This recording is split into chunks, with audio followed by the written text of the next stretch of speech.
Merci d'abord d'être avec nous, malgré l'heure tardive. C'est vraiment très, très apprécié. Claire Simon, vous êtes une réalisatrice, vous êtes née à Londres, mais vous avez grandi en France. Vous avez d'abord étudié l'ethnologie, l'arabe et le berbère, et vous êtes entrée dans le cinéma par le biais du montage. On vous doit nombreux documentaires et fictions qui ont été primés dans plusieurs festivals, notamment le très marquant Récréation en 98, qui suivait les jeux des enfants dans une cour de récréation, puis qui nous donnait à voir toute la force des sentiments et les passions qui organisaient les relations des petits.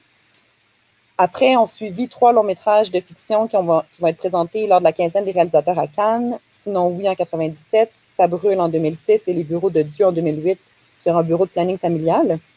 Ce qui marque particulièrement votre cinéma, c'est un rapport très fort au romanesque dans vos documentaires et votre regard très près du réel dans vos fictions. Parmi les films les plus récents, on retrouve le bois dont les rêves sont faits en 2015 sur le bois de Vincennes, le concours en 2017 qui suivait la sélection des étudiants en cinéma de la FEMIS et Première solitude en 2018 sur des jeunes lycéens qui, entre autres, étaient présentés à la Berlinale et sur Tank Canada, présenté. En 2019, vous avez réalisé une série documentaire intitulée Le Village qui raconte l'aventure surprenante de l'USAS, un village documentaire qui a vu naître la plateforme Tank. Et on a résulté également un très beau et haletant film que l'on vient de voir, Le fils de l'épicière, le maire, le village et le monde, dont Jean-Marie est un des protagonistes. Donc, on a la chance aussi d'avoir en plus de classement Jean-Marie Barbe, qui est donc le protagoniste du film, mais également créateur de Tank, rêveur réaliste qui est derrière toute l'aventure du village documentaire de l'USAS, depuis plus de 30 ans, producteur, réalisateur, programmateur et j'en passe. D'abord, j'aimerais savoir comment vous vous êtes rencontrés et d'où est partie votre relation.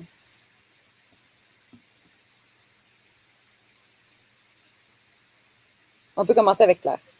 Ben moi, j'ai en fait soumis mes, je sais pas comment, soumis mes films à l'USAS, à la sélection du festival.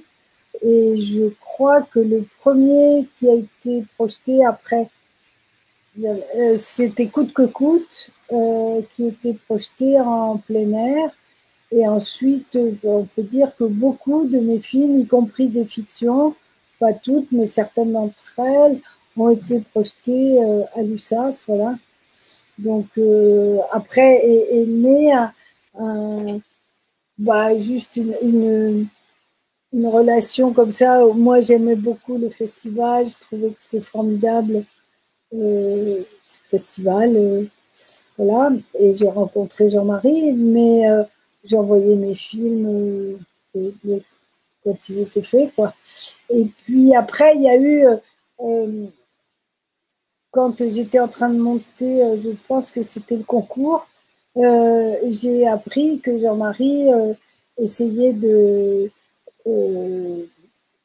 sauver le cinéma documentaire encore une fois, en imaginant faire cette plateforme, et que c'était le tout début, et qu'il venait à Paris chercher des contacts, des soutiens financiers, etc.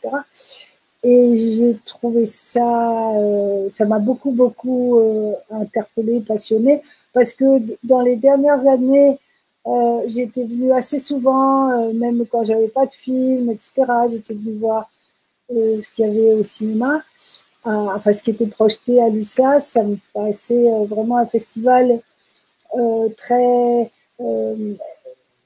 stimulant, très intéressant. Et puis, bon, moi j'ai grandi pas loin d'un village dans le Var, donc l'idée qu'un village soit un lieu comme ça, si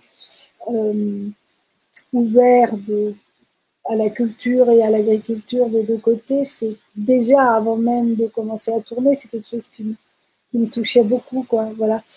Et voilà. Et donc, quand j'ai appris que Jean-Marie préparait ce énième coup, j'ai été le voir en lui disant que je trouvais ça formidable, et que j'avais très envie de le suivre, quoi, de suivre cette histoire. Et je dois dire que, bon, d'un bout à l'autre, Jean-Marie est sans doute la seule personne du côté des documentaristes qui m'a ouvert qui a été très accueillant et qui n'a jamais défailli à cet accueil. Le reste de la tribu des documentaristes, des gens du documentaire, n'ont pas toujours été aussi contents qu'un film se fasse et qu'il soit pris dedans, parfois. Mais peu à peu, comme je suis restée quand même 3 ans, pas tout le temps, mais quand même je venais assez souvent, peu à peu, les gens se sont rendus compte que, en tout cas, je mouillais ma chemise et que donc ils devenaient gentils avec cette démarche, quoi. Ils acceptaient cette démarche. Voilà. Toi, Jean-Marie, quel était ton rapport avec le cinéma de Clarkson? Ben moi, j'ai découvert les films. D'abord, j'avais découvert Récréation, mais c'était. Récréation, c'est en quelle année, Claire?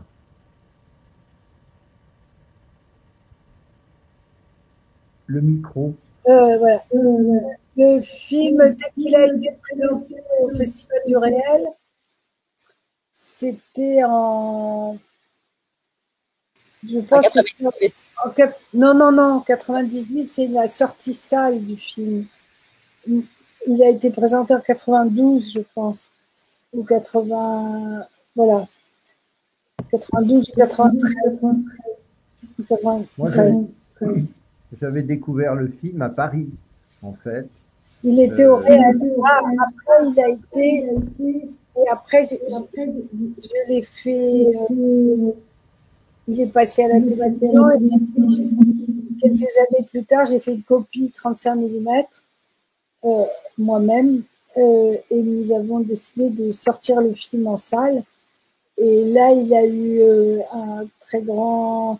Enfin, le film est resté 1 an en salle. C'était pas très long, c'était pas énorme la quantité de gens, mais c'était tout le temps. Ouais, il a eu un grand succès. Donc moi, en fait, j'ai connu Claire par ses films au départ. Euh, et, euh, et ce qui m'a beaucoup intéressé, c'était euh, le travail qu'elle menait, qui était aussi bien en fiction qu'en documentaire, qui travaillait cette veine d'un cinéma qui, à mon avis, aujourd'hui est très important et une veine essentielle du cinéma, documentaire et fiction. Euh, c'est le fait de faire jouer à des personnages leur propre rôle ou de faire jouer à des acteurs, les mettre dans des situations de réel où c'est le réel qui les conduit à être un personnage, à inventer un personnage. Et donc, ce travail-là m'intéressait beaucoup dans le travail de Claire et aussi tout ce travail en cinéma direct dont on vient de parler là en citant les films qui font qu'il y a une œuvre, il y a un parcours, il y a voilà. Et, euh, et quand elle a eu l'idée de faire un film sur l'aventure à la fois agricole et cinématographique de Lussas, euh, je suis tellement convaincu que le cinéma documentaire est un cadeau fait aux gens quand on les filme, euh, que j'ai trouvé ça génial, vraiment. Et en même temps, j'étais un peu interloqué parce que, évidemment, pas trop de recul sur ce qu'on était en train de faire, même si il y avait un sentiment quand même d'être un peu pilote ou pionnier sur l'aventure des plateformes. Mais vous êtes aussi pilote et pionnière, vous, avec Tung Québec. Oui, s'il y a des gens qui ne le savent pas encore, nous, on s'occupe, on a lancé Tank au Canada. Donc, après, est allé faire un tour par l'USAS. Alors moi et ma collègue Florence du Québec qui avons lancé l'aventure au Canada, on a aussi connu le village magnifique, le village documentaire qui nous a tellement marqué. Et notre but ultime est avoué, c'est de recréer ça au Québec quelque part un jour. Parce que c'est quand même une aventure qui est inouïe. Fait que moi, je comprends tout à fait le potentiel cinématographique, mais Claire, à quel moment vous vous êtes dit, ouais, Jean-Marie, là, c'est un personnage. C'est vraiment l'aventure de Teigne qui marquait le début du récit ou... Surtout, il y avait ah oui, moi j'adore être. Je regrettais toujours de ne pas être arrivée assez tôt parce que j'adore raconter ce qui apparaît, ce qui surgit. De ce point de vue-là, par exemple, je n'ai rien à voir avec avec un vrai maître du cinéma direct, je dirais Frédéric Wiseman, qui par exemple lui filme les choses pendant 2 mois dans leur état, comment c'est un monde tel qu'il est, c'est comme une carotte, quoi. C'est un moment des choses qui est toujours passionnant, extraordinaire. Mais par exemple, la question du temps n'est pas du tout, elle ne joue chez Wiseman que dans les séquences, mais jamais dans ce qu'il filme. Or moi, j'aimais beaucoup l'idée de l'apparition. J'ai déjà fait un film, donc le premier, à mon avis, qui est passé à l'USAS, s'appelait Coûte que coûte, et qui était la chronique pendant 1 an d'une petite entreprise.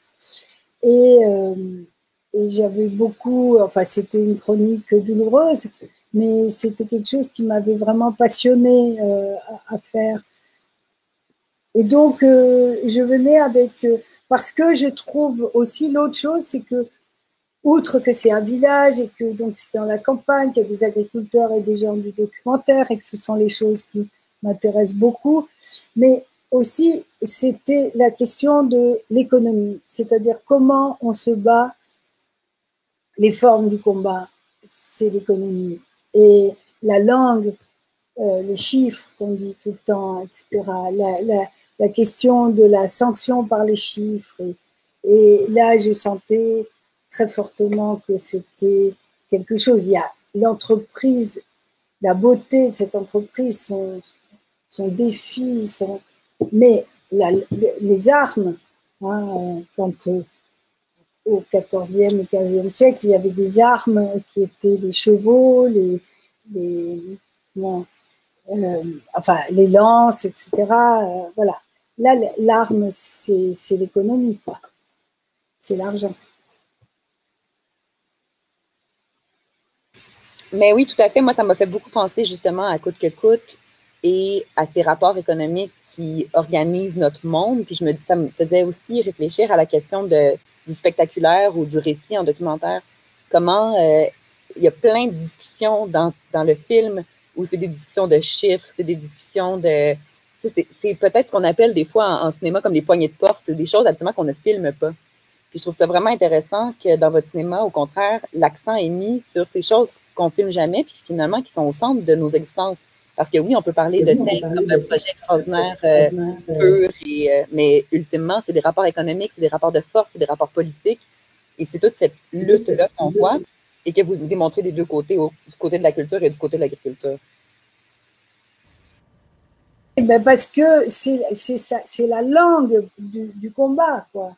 Et que, enfin, il n'y a pas que pour ça, mais disons que c'est un angle que je trouve, enfin, que c'était comme ça que je me voyais suivre la construction de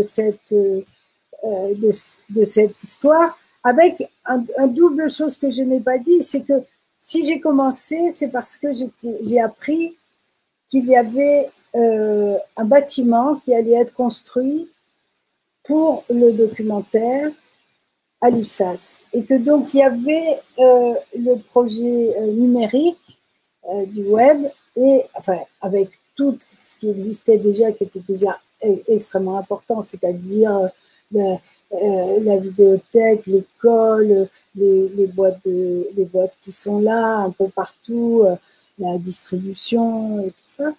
Mais l'idée qu'il y avait, que je trouvais d'un point de vue comment dire, narratif magnifique, c'est qu'il y avait le numérique pour lequel on se battait, le virtuel, ce qu'on ne voit pas, et puis le bâtiment.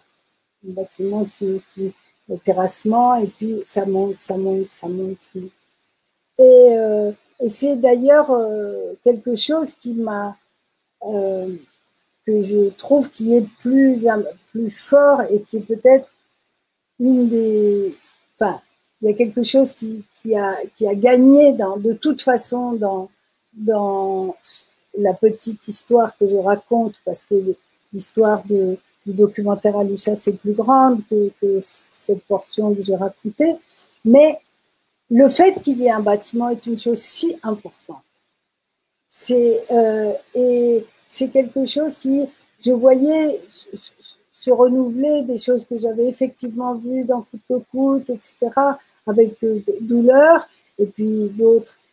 Mais, et parfois, on voit bien qu'il y a de la précarité, que c'est très difficile de se battre, etc. Et puis, on voit qu'il y a des avancées, des réussites, et puis que d'autres sont moins nettes. Mais le fait que parallèlement le bâtiment monte, c'est quelque chose qui rendait l'entreprise indiscutable de façon plus forte, je pense. Je pense que le bâtiment, évidemment, enfin, que le bâtiment était une chose exceptionnelle parce que c'est sans doute le seul endroit dans le monde où il y a un bâtiment de cette importance-là dédié au cinéma documentaire. C'est extraordinaire. Voilà. Et donc, il y avait les deux lignes que je trouvais formidables.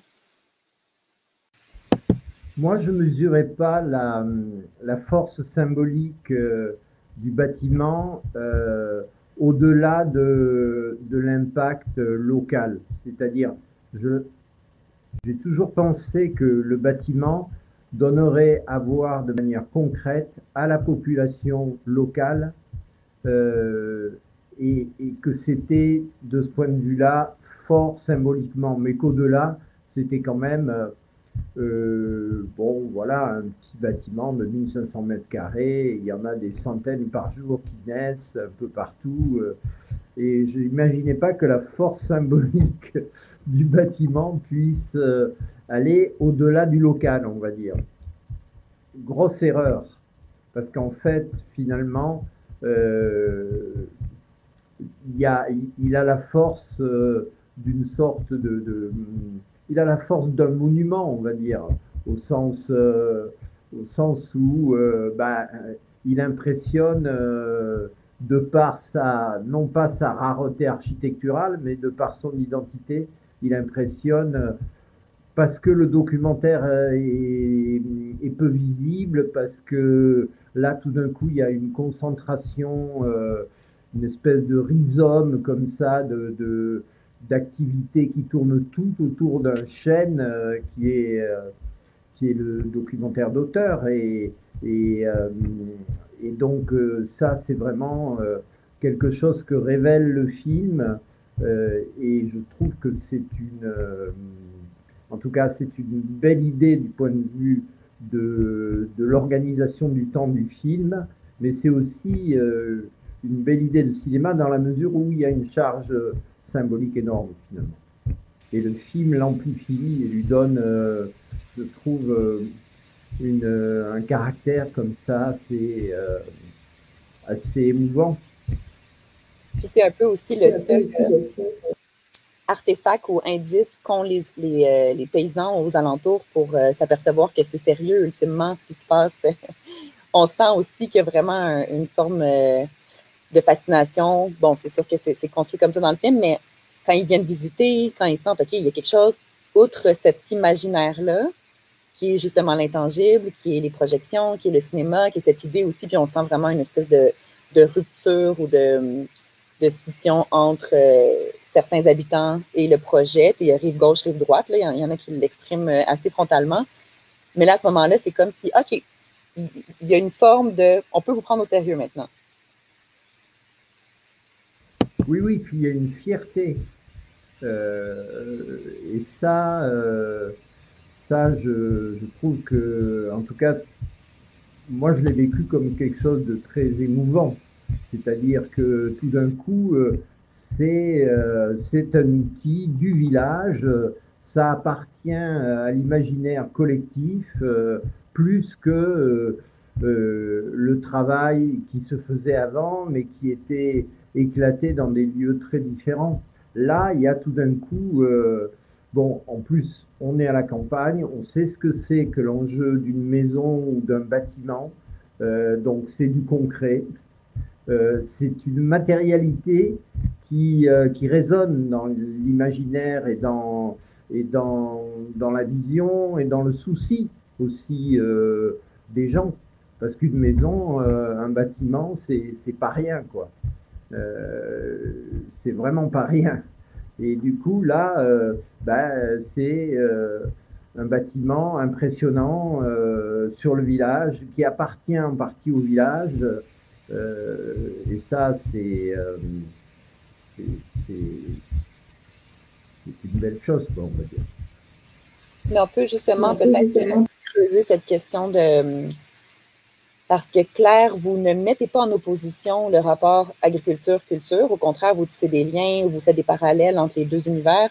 Mais en tant que personne œuvrant dans la culture, il y a des moments où je me disais, ça relativise quand même un peu les drames qu'on vit, de voir qu'une culture peut être anéantie par de la grêle ou qu'on peut perdre, on peut tout perdre. Je me dis, à la fois, c'est le même combat, à la fois, c'est les mêmes... Pierre a cette belle image là, qu'on est en bicyclette sur un fil, le fil s'élargit jamais, il faut jamais s'arrêter, c'est un peu le combat de la vie, mais en même temps, il y a une forme de, pas de futilité, parce que justement, les nourritures de l'âme ou de l'esprit sont aussi importantes, ne sont pas traitées sur un autre plan dans le film, mais moi, ça me faisait relativiser beaucoup de nos enjeux, disons. Mais si on est essentiel quand même, ça fait 1 an et demi qu'on nous explique qu'on n'est pas essentiel. Nous, en France, on nous explique avec le confinement, le lockdown et tout, que la culture, c'est pas essentiel, quoi. Et moi, je ne crois pas. Je crois que la culture, c'est essentiel. Et je crois que, par exemple, ce que dit Patrice sur le miracle, etc., ça fait partie de la culture. C'est-à-dire qu'il parle des raisins, etc. C'est certain que on pense pas à chaque fois qu'on va au supermarché que tout ce qu'on achète ou au marché, que tout ce qu'on achète repose sur un miracle ou sur une industrialisation folle. Mais lui et comme d'autres à l'USAS ont plutôt choisi quelque chose de beaucoup plus beau et qui ressemble plus à ce que nous avons choisi dans le cinéma quand on fait des films documentaires, c'est-à-dire que on choisit de faire des films sans sulfite, hein, d'une certaine manière, enfin, qui sont complètement faits direct. C'est ça le sens du cinéma direct, je trouve, c'est que c'est un cinéma qui se fait directement à partir de la vie, et c'est un peu la philosophie de certains agriculteurs bio, mais tous les agriculteurs, enfin beaucoup d'entre eux, peut-être pas les plus industriels, mais quand même ils pensent tous que ce qu'ils font est très très beau, quoi. Et je pense que c'est un point commun qu'ils ont avec les gens qui font des films documentaires. Et alors évidemment, ils savent que c'est essentiel, qu'on a besoin de manger, mais moi je crois qu'on a besoin de l'histoire aussi de ce qu'on mange. Et ça, c'est la culture, quoi. Dans tous les cas, on sent une même vocation, un même engagement, puis une même authenticité ou rapport. Il n'y a pas de place pour bluffer avec le réel, autant du côté du documentaire que du côté de ces agriculteurs-là qui travaillent comme ça dans des démarches qui sont très similaires. En fait, c'est des démarches artisanes. Mais là, cette année, donc autant cette année, Tank a réussi ça fait 5 ans que Tank existe et Jean-Marie va sûrement nous expliquer, mais c'est une grande victoire que Tank soit arrivé à 26 000 abonnés, à pouvoir dégager des bénéfices, à envisager la production, etc. C'est quand même extraordinaire, quoi, je trouve. Et parallèlement, eh bien, cette année, le gel a détruit 90% des récoltes à Lussas. Voilà. Le gel du mois d'avril. C'est pas oui, pour cette année ben, on le voit là, c'est le moment des cerises. Normalement, les cerises, ça coûte 2, 3, 4 euros le kilo. Là, elles sont à 10, 12, 20 euros le kilo. Il y en a point. On ne mange pas de cerises. Moi, c'est la première fois de ma vie que je ne mange pas de cerises au mois de mai. Et ça manque. Et, mais en fait, au-delà de ce qui est une anecdote grave, ça montre aussi, on sait que dans le monde paysan, 50% de la vie d'un agriculteur, c'est le temps. Et il joue que sur 50%. Nous, du côté du film documentaire, on, on est dans des rapports un peu différents par rapport à l'argent et par rapport surtout je dirais, aux conditions de développement et d'existence. Mais on n'a pas la grêle, on n'a pas le gel, mais on a des, comment dirais-je, des paris qui sont de l'ordre de si la puissance publique ne nous aide pas au départ, on ne peut pas faire. S'il n'y a pas un crowdfunding et une solidarité de la profession au départ, un engouement et une solidarité, on n'a pas 1 euro au départ, donc on ne peut pas faire. Si les banques ne nous suivent pas parce que pendant 3 ans ou 4 ans, on a du déficit, on ne peut pas faire. Donc, toutes ces conditions, il faut arriver à les rendre effectives et positives pour que petit à petit, l'objet s'impose de la même façon que vous, Tank Québec Canada, vous avez dans la marche vers l'évolution de la plateforme une difficulté à trouver des fonds qui vous permettent de développer la plateforme tout en faisant des déficits qui seront épongés dans 5, 6 ans, 7 ans, parce que vous aurez un plus grand nombre d'abonnés. Donc la question financière, elle est centrale. Mais elle n'est pas unique, évidemment. Il y a, comme dit Claire, il y a une pratique et un rapport vital au sens de ce qu'on fait, un peu comme nos collègues agriculteurs à l'USAS ou les copains. Il y a un besoin de sens, encore plus aujourd'hui que peut-être dans d'autres temps passés. Et ce besoin de sens, là, fait qu'on se rejoint. Eux, ils nourrissent les gens. Nous, on essaie d'apporter des nourritures spirituelles, intellectuelles, des ouvertures qui sont effectivement aussi importantes. Alors, le problème, quand même, parce que c'est un problème, il faut le dépasser, mais on est dans ce qu'on appelle la culture cultivée, c'est-à-dire que si on donne pas, si on n'ouvre pas les portes, si on ne provoque pas la rencontre, si on n'est pas volontariste pour aller vers les gens et leur faire découvrir ces films, ça restera des films plus trop confidentiels, qui seront pas vus par les populations, par les gens. Et ça, c'est le grand dilemme. Et le grand pari de Tunk, c'est évidemment de donner à voir ces œuvres qui sont, alors là, indispensables comme complément, comme regard complémentaire ou regard différent sur le monde par rapport au journalisme, à l'information, aux données qu'on a tous les jours.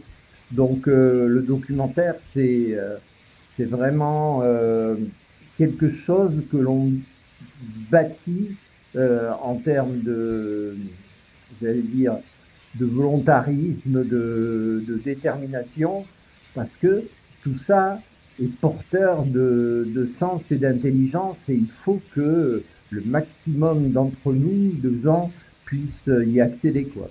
Mais Oui, tout à enfin fait. bon. Mais justement, ça questionne, bon, ça ouvre plein de portes, là. Moi, ça me fait penser à la nature du travail. Et ultimement, un film qui nous fait réfléchir beaucoup. Qu'est-ce que c'est le sacrifice du travail? Puis c'est vrai que la seule manière un peu de dépasser cette question-là, c'est le sens. Puis dans le projet Tank, ben, ça soigne de sens. C'est sûr que c'est le sens qui nous mène. Mais je me demandais, Claire, comme type de communauté à filmer, on l'a abordé un peu en début, là, mais vous l'aviez déjà fait un peu avec le concours. Vous étiez allé vous coltiner à vos collègues de la FEMIS, vous aviez filmé. Comment c'est justement de filmer une communauté qui fait du documentaire, qui connaît comment ça fonctionne, qui connaît comment construire un récit? Est-ce que vous les sentiez très sur leur garde ou est-ce qu'ils se... Bon, Jean-Marie, je pense qu'il était assez, il était assez optimiste ou assez dans l'aventure, mais les autres? Ben, il n'y avait pas tant de réalisateurs que ça qui étaient dans l'équipe. C'était des gens qui étaient proches, qui travaillaient avec le cinéma documentaire, mais qui n'étaient pas forcément, il n'y avait pas tant que ça des réalisateurs. Eh ben oui, c'est les pires milieux à filmer, les milieux pas très éloignés. Il y a une méfiance énorme, quoi. Ouais, je peux l'imaginer. Voilà. Et qui me surprenait considérablement. Je dois dire que je n'y attendais pas du tout. Et que, voilà, alors j'ai fini par faire tomber beaucoup de résistance, de gens qui me disaient non, non, je ne veux pas que tu me filmes. Au bout de 3 ans, ils ont fini par lâcher l'affaire. C'est vrai que on ne sait pas trop ce qui était tellement à protéger, quoi. Bon, évidemment, moi, je trouve que je suis de bonne, enfin, que moi, je trouve que je suis archi de bonne foi et que je vais pas mettre les gens en difficulté, que ça m'intéresse pas de les épingler et que je trouve qu'aussi, il faut que les gens soient beaux quand on les filme et que c'est quelque chose qui me plaît, je trouve. Voilà. Mais les gens sont pas forcément convaincus de ça, a priori, quoi. Voilà, ils sont. Et puis, il y a sans doute un refus. Bon, c'est très différent. À la Fémis, c'était pas du tout mes collègues, c'était des cinéastes ou des techniciens du cinéma qui venaient pour faire passer le concours, que je ne connaissais pour la plupart pas, sauf 3-4, quoi. Et, mais dans tous ces milieux-là, la question de se laisser filmer, c'est comme on accepte de donner son image et donc ça veut dire qu'on est d'accord avec le film qui est en train d'être fait et que voilà, les gens avaient l'impression qu'il fallait qu'ils soient d'accord avec mon projet, que j'avais pas forcément toujours eu le temps d'expliquer ou que j'expliquais tardivement. Voilà, je pense que franchement, j'ai eu beaucoup moins de mal avec les agriculteurs qu'avec les gens du documentaire. Ça, c'est sûr. On sent peut-être plus de lâcher prise aussi, ou de, en tout cas, Patrice est un personnage magnifique, vraiment, là, qui crève l'écran puis qui a envie d'être là, si on le sent. Jean-Marie, comment, pour toi, c'était de te retrouver, bon, déjà filmé, puis ensuite monter dans une chronologie ou dans un type de personnage, puis d'être ultimement le fils de l'épicière. Comment est-ce que tu as vécu tout ce processus-là, toi, ayant vécu déjà tellement de tournages, puis ayant été tellement de fois derrière la caméra?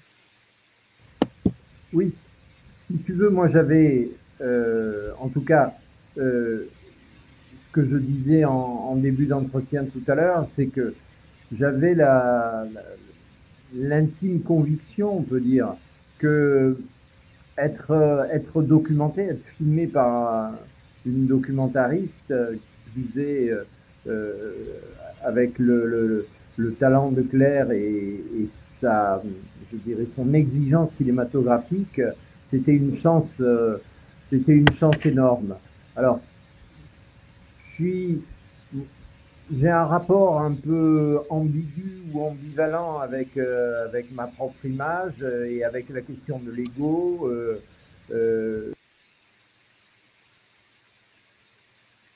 Hop, tu as coupé ton micro. Oui, trop ambivalent. Je suis pas franchement quelqu'un qui aime les plateaux médiatiques et tout ça, et en même temps j'aime. J'aime le côté d'être mis en image, mais c'est à chaque fois quand même violent. Et puis là aussi, j'ai pris conscience que à un moment, notre histoire qui est très discrète, hein, on n'a pas fait beaucoup de bruit en 30 ans ou 40 ans. On a travaillé dans la soute, beaucoup, voilà, modestement. Et j'ai eu, sans doute le film a été déclencheur pour ça, cette idée que, évidemment, j'avais eu par ailleurs, mais sur d'autres pratiques, d'autres films, c'est que le cinéma, quand même, c'est légendaire et ça écrit des légendes, ça met en forme des légendes. Et qu'à un moment, nous, on avait besoin de devenir une sorte de légende et que du coup, moi, j'étais un peu la figure de proue de cette légende-là. Et donc, c'est compliqué à gérer, mais en même temps, c'est une nécessité dans le parcours. Donc au diable les questions futiles ou probablement futiles de l'ego ou pas l'ego. Je me suis dit, on y va, ça fait partie du boulot. Il faut maintenant que ce lieu et ce qui s'y passe soit connu pour que il soit plus efficace, plus voilà, arrêtons de vivre et de travailler dans l'ombre, ou en tout cas en partie. Allons-y, et le film va contribuer à légender notre histoire, cette histoire, qui est une histoire vraiment très collective, très collégiale. Hein. Et alors encore plus aujourd'hui, puisqu'il y a plus de 50 personnes qui travaillent, et à Tunk, il y a 17 personnes en ce moment qui travaillent. Donc, ça devient des organisations collectives complexes où évidemment c'est pas une personne ni qui décide ni qui comment dirais-je peut incarner la complexité de tout ce qui se passe, et en même temps il faut incarner, et en même temps le cinéma donne cette possibilité, et je trouve que le film de Claire là, dans la version finale, au-delà du fait que c'est très difficile pour quelqu'un qui est partie prenante du film et personnage du film d'avoir un regard critique neuf ou vierge, au-delà de ça, je pense que y a une écriture cinématographique qui concourt à alimenter la légende. Est-ce que ça t'a sensibilisé au fait aussi d'être filmé puis de ce que ça implique pour un personnage, pour un sujet d'être filmé? Est-ce que tu as senti justement que pendant le tournage, il fallait que tu aies cette carrure ou cette posture où tu devenais le personnage que tu sentais que Claire voulait ou? Non, non, du tout. Du tout, du tout. Alors, après, évidemment, on sait tous que la présence de la caméra va forcément modifier l'état d'une situation, mais là, c'est une modification extrêmement légère. Hein. Les situations étaient ce qu'elles étaient et la caméra était oubliée. Non, la conscience de la dimension d'écrire ou de mettre en représentation notre aventure, elle n'a pas du tout influencé les situations, et puis moi, mon comportement, non, on n'était pas là-dedans.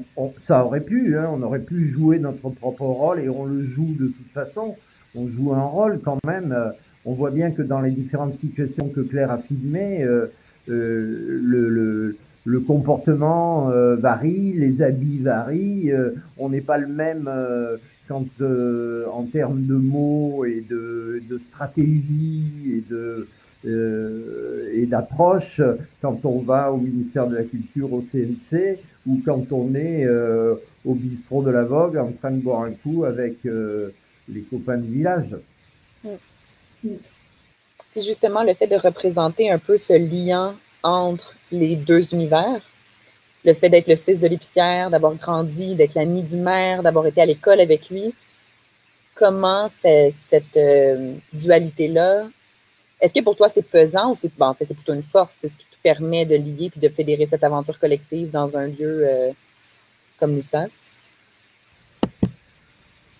Si tu veux, moi, mes forces sont limitées et mon impact sur la relation population documentaire est quand même limité, même s'il y a des lignes de force, même s'il y a des choix, évidemment. Et le choix, c'est d'aller vers les gens, c'est de donner, d'inviter la population de l'USAS à l'inauguration des États généraux, de les inviter à accueillir des réalisateurs chez eux, de créer. Et l'espoir, c'est qu'il y ait des jeunes de l'USAS ou des villages alentours qui, un jour, deviennent cinéastes et soient imprégnés de documentaires. Mais comment dire, je me souviens plus du début de ta question. Parce que c'est quand même un. Je m'entends. C'est pas nécessairement lourd à porter, mais c'est un rôle où tu es sur les deux fronts, où tu es un peu aussi le représentant pour toute l'équipe de Teng, pour toute l'équipe du village documentaire. C'est Jean-Marie, c'est le fils de l'épicière, c'est lui qui a la maison Barbe. T'es un pilier, donc t'es quand même un peu forcé à jouer ce rôle. Oups. On a perdu Claire. Oh. Oui, on a perdu Claire là. Ah, on a retrouvé Claire. Voilà. Non, comment dire, d'abord, comment dire, de la même façon que certains considéraient que le film de Claire c'était pas important, voire même essayer d'éviter d'être filmé, ce que je trouvais, mais alors ça me mettait dans une colère intérieure, hein, mais vraiment, alors là, je trouve ça vraiment, pour des gens qui travaillent dans le documentaire, je trouvais ça une contradiction indécente, quoi. Mais bon, passons. De la même façon, si tu veux, il y a des situations comme ça un peu indécentes dans comment dirais-je, c'est un peu délicat et compliqué, mais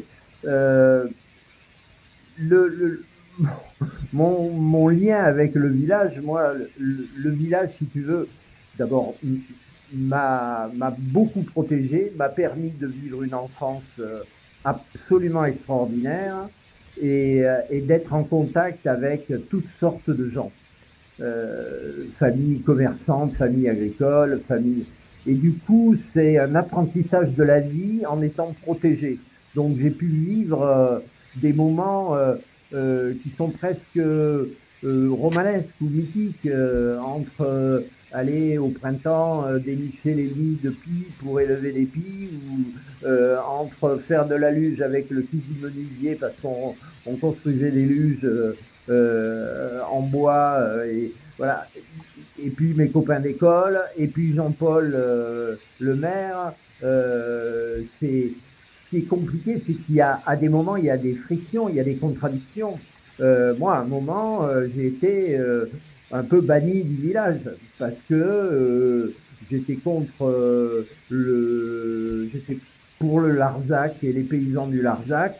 Donc en réaction très forte contre l'armée, objecteur de conscience, c'est que l'armée est venue à l'USAS et qu'à quelques-uns on a manifesté. Et là, il y a eu une coupure avec toute une partie de la population qui, elle, était dérangée, était venue voir le défilé, et nous, on les dérangeait. et le côté comme ça, être entièrement indépendant, libre, et le dire, et contester dans son propre village des objets ou des choses parce qu'on n'est pas d'accord. D'habitude, dans le monde rural et paysan, les choses se taisent. On les règle en famille ou sous le manteau, ou on les règle pas. Donc là, les contradictions et le rapport de force inévitable dans un village, je les ai vécus, mais en même temps, comment dire, ça n'a pas empêché d'être au foyer des jeunes, de jouer au foot dans l'équipe de village, voilà, et c'est mon village autant que c'est celui de Jean-Paul le maire, autant que c'est celui des gens qui viennent d'arriver, et un village, c'est porteur de toutes les contradictions, alors exacerbées aujourd'hui du monde contemporain et des sociétés humaines. Donc, au milieu de tout ça, on peut, si on est né dans le village et si on aime les gens, ça le fait. Je vais vérifier s'il n'y a pas des questions dans la salle. Si quelqu'un a envie de poser une question. Non. Non. Il y a pas de... Ah, on a un commentaire, c'est un très beau film. Quand même de la directrice de la programmation de la salle, fait que c'est un bon... on est content. On va terminer bientôt parce que ça fait quand même un petit 45 minutes, 50 minutes que je vous tiens, mais j'aurais quelques questions pour vous, Claire, pour finir, sur le rapport à la caméra. Parce que moi, pour tout dire, j'ai déjà été à l'USAS quand vous filmiez, puis je me rappelle, c'est vous qui faites votre caméra. Fait que je voulais savoir, est-ce que vous faites toujours votre caméra, puis c'est quelle liberté ça vous offre, ça? Oui, je fais toujours, moi, ma caméra, comme vous dites, j'aime bien. Oui, oui, absolument. C'est mon plaisir dans la vie, c'est de filmer, j'aime beaucoup ça. Et c'est un plaisir c'est ma manière d'être à la fois d'être avec les gens que je filme, c'est ma manière de les aimer et puis d'être dedans, d'être avec eux, d'être engagé physiquement avec eux. Voilà. Oui, parce que ultimement, une caméra, c'est aussi une extension du regard. Donc, de filmer directement et de ne pas avoir un interlocuteur qui soit directeur ou directrice photo à qui on doit parler, à qui on doit faire des signes, c'est sûr qu'il y a un rapport qui est probablement vraiment plus direct, qui permet de cadrer. Non, mais moi, j'aime le rapport physique que donne la caméra, quoi qu'il arrive. Même quand c'est compliqué, même quand c'est difficile et que les caméras tombent en panne ou que je dois marcher et que c'est difficile, je préfère ça toujours, quoi. C'est vraiment parce que je pense que le cinéma est très lié au corps et que cadrer, c'est un exercice physique. C'est vraiment quelque chose que j'aime bien faire et que je n'ai appris que toute seule, que je n'ai jamais appris. Après, comme vous êtes une fille, Naomi, voilà, c'est quelque chose que j'ai fait aussi en réaction contre les hommes. C'est-à-dire que au tout début, j'avais un chef opérateur et qui était un très bon copain. Et chaque fois que je regardais dans l'œilleton, je me disais, mais je lui ai quand même expliqué le truc, comment ça se fait qu'il fait un cadre pareil, quoi, c'est pas possible.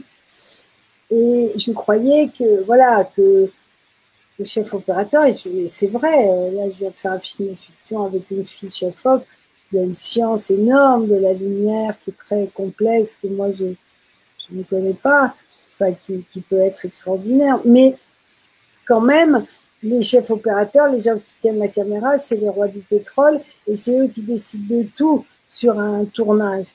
Et donc, si on est une fille et qu'on veut décider quelque chose sur un tournage, il vaut mieux avoir le doigt sur la gâchette. C'est quand même la meilleure méthode. Voilà. C'est tellement vrai. Puis je pense que même dans les écoles de cinéma, il y a toute une mystique autour de la caméra. Pour moi, c'est comme l'économie. On nous fait croire que c'est bien, bien, bien compliqué parce qu'on veut pas qu'on s'approche, mais il faut s'approcher. Il faut les prendre. Voilà. Et quand même il y a plein d'assistants, ça m'est arrivé en fiction, etc. Machin. N'empêche que si c'est vous, bon, maintenant ils ont des déclencheurs et tout, mais moi je tiens absolument à appuyer sur le bouton record. Voilà. Et donc ça signifie que c'est encore moi qui décide ce qu'on filme, quand on filme, du rapport avec les gens que je filme, etc. Ce qui est quand même, c'est-à-dire que c'est ce qui permet aussi, mais ça, le documentaire le sait plus que tout, mais que ce qui est le plus important, c'est ce qui est devant la caméra, pas derrière. Voilà, c'est vraiment dans le cinéma traditionnel français, terriblement conventionnel. Voilà, eux, ils s'occupent de tout ce qui est derrière la caméra. Bon, ça paraît ridicule puisqu'on fait des films pour montrer des choses.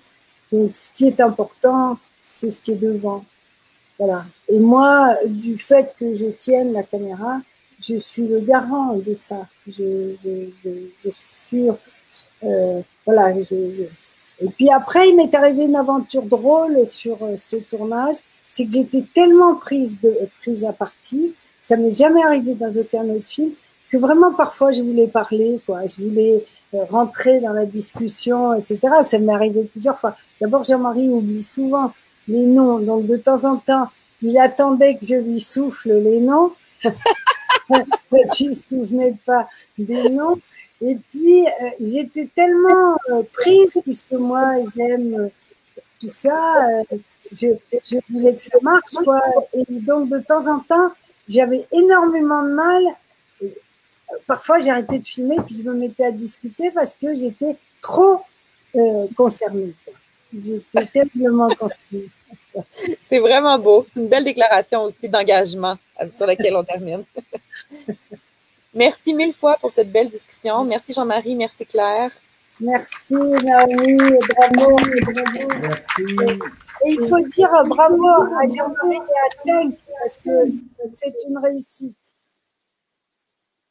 Oui, et il faut dire bravo à Naomi et à toute l'équipe, oui, parce que c'est une future réussite. Voilà. Voilà.